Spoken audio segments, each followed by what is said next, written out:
The biggest threat to your water heater isn't age, isn't a power surge, isn't even a manufacturing defect, but 5 simple mistakes that almost every homeowner is making right now, mistakes that the manufacturers barely mention in their manuals, that installers rarely explain on their way out the door, and that the plumbers who actually work on these things every single day have been quietly warning about for years, while the rest of us just crank the dial, ignore the tank, and wonder why we're staring at rusty brown water coming out of our faucets and facing a $3,500 replacement bill that could have been avoided for the cost of a $20 part and 20 minutes of effort. Your storage tank water heater is not a set-it-and-forget-it appliance. It's a steel tank full of water with a thin glass lining and a single sacrificial anode rod standing between you and catastrophic corrosion. And the 5 mistakes we're covering today don't just shorten your water heater's life, they actively accelerate the chemical process that eats through steel from the inside out. By the time you see rust in your water, the damage is already done. One of these mistakes involves that anode rod buried inside your tank, a component most homeowners have never heard of, and it could be completely gone right now without you knowing it. Another involves a part called the dip tube, a second internal component that quietly fails without warning, and the last mistake on this list has nothing to do with the water itself, but everything to do with where the tank happens to sit in your house. So today we're doing this in 2 parts. First, the 5 mistakes quietly destroying tanks in homes right now, ranked from costly to genuinely catastrophic. Then 3 concrete prevention strategies you can actually put in place this weekend, not vague advice, an actual system you follow on a schedule for the life of the tank. Number 5, setting the temperature too high. Most homeowners set their water heater once and never touch it again. Some crank it up because they want scalding hot showers. Others simply inherited whatever setting the last homeowner left behind. Either way, running it above the manufacturer's recommended setting, usually around 120 to 125 degrees Fahrenheit, quietly destroys your tank from the inside. The higher the temperature, the faster the chemical reactions that cause rust, heat supercharges oxidation, dissolved oxygen becomes more reactive, and mineral content breaks down faster too. The metal tank itself also goes through constant expansion and contraction as the burner cycles on and off, swelling when it fires and contracting as it cools, and those repeated thermal cycles weaken the steel and crack the thin glass lining that's supposed to keep bare metal away from water. Once that lining cracks, even at a microscopic level, rust doesn't wait for an invitation. Keeping your water heater at or below 120 degrees is the single easiest adjustment you can make to slow corrosion and reduce scale buildup at the same time, and it also improves your energy factor, the efficiency rating that determines how much of every energy dollar actually goes toward heating water rather than compensating for heat loss. It takes about 5 seconds at the thermostat, no tools, no cost, just a dial most people have never once touched since move-in day.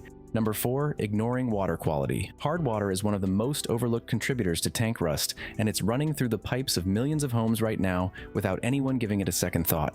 Calcium and magnesium don't just flow through and disappear, they deposit on the tank walls as scale, creating hot spots where the metal corrodes faster than anywhere else on the tank's surface, and that scale acts like insulation in the worst possible way, trapping heat against the steel and forcing the system to work harder than it should. Installing a water softener sounds like the fix, but it isn't that simple. Softeners work by replacing calcium and magnesium with sodium, which increases the conductivity and corrosiveness of the water itself. That softened water becomes more aggressive toward the anode rod specifically, dropping its typical 3 to 5 year lifespan down to 2 or 3 years, and in over-softened water, a rod can be consumed in as little as 6 months. Once that rod is gone, the water starts corroding the tank directly, and most homeowners have no idea because they've never checked since water softeners are marketed as a whole home benefit without anyone mentioning the trade-off happening quietly inside the tank.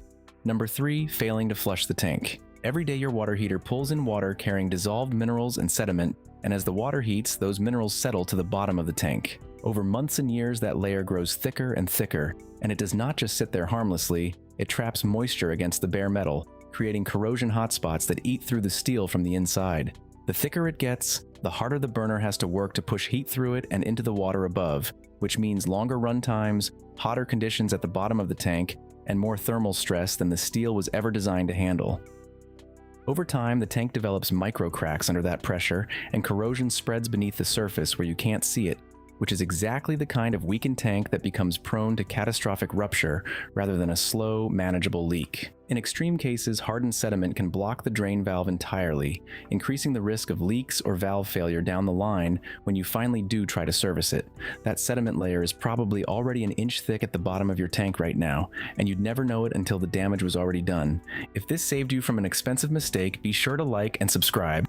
Number 2, neglecting the anode rod. This is the mistake that causes more water heater rust than everything else on this list combined, and it's the one fewest homeowners even know exists. Every storage water heater, whether you have an A.O. Smith, Rheem, or Bradford White, contains a sacrificial anode rod, a long metal rod made of magnesium, aluminum, or a zinc alloy suspended inside the tank whose entire job is to corrode so the steel doesn't, attracting the corrosive elements in the water to itself and sacrificing its own metal to protect the tank walls. It works beautifully until its finite lifespan runs out, typically 3 to 5 years under standard conditions. One home inspector pulled a rod after just 4 years and found it completely dissolved, not worn down, not corroded, gone entirely. Once that happens, the tank itself becomes the sacrificial metal. The water that was attacking the rod now attacks the steel walls directly. Rust starts shedding into your hot water supply, and you get the brown discoloration at the tap, the rotten egg smell, and the popping sounds from sediment and corrosion debris rattling around inside. It gets worse from there too. A substantially corroded rod can break apart before it fully dissolves, and those broken pieces fall to the bottom of the tank and physically damage the glass lining every time water cycles through. And while the anode rod is the most critical hidden component, it's not the only one worth knowing about. The dip tube, a plastic pipe that directs cold incoming water to the bottom of the tank so it doesn't mix with the hot water at the top, can crack or disintegrate over time, sending plastic fragments through your plumbing and reducing the tank's effective output. Most homeowners never check it either. A replacement anode rod costs $20 to $50 for the part, and another $100 to $200 for professional installation, against a $1,200 to $3,500 full replacement, plus emergency cleanup costs if the tank fails and floods the space around it. Number 1, installing in a humid or damp location without proper ventilation. Here's what nobody tells you about water heater rust. You can do everything else right, replace the anode rod on schedule, flush the tank every year, keep the temperature dialed to 120 degrees, and still lose your water heater to corrosion if it's sitting in the wrong environment.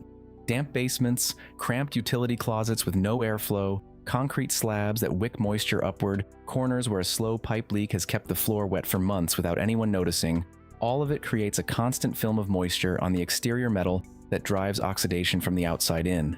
While most homeowners focus entirely on what's happening inside the tank, this attack comes from the outside, rusting the outer shell, corroding the bottom, and weakening the structural integrity of the entire unit in a way that has nothing to do with the water chemistry inside the steel.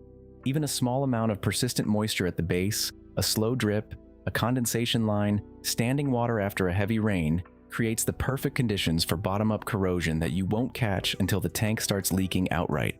Your water heater is probably sitting in the dampest room in your house right now, and the humidity in that room is working against it every single day, whether or not you've ever thought about the room itself as part of the maintenance picture, and most manuals never mention it because the manufacturer assumes you'll install it somewhere reasonable, not the leftover corner of the basement nobody else wanted.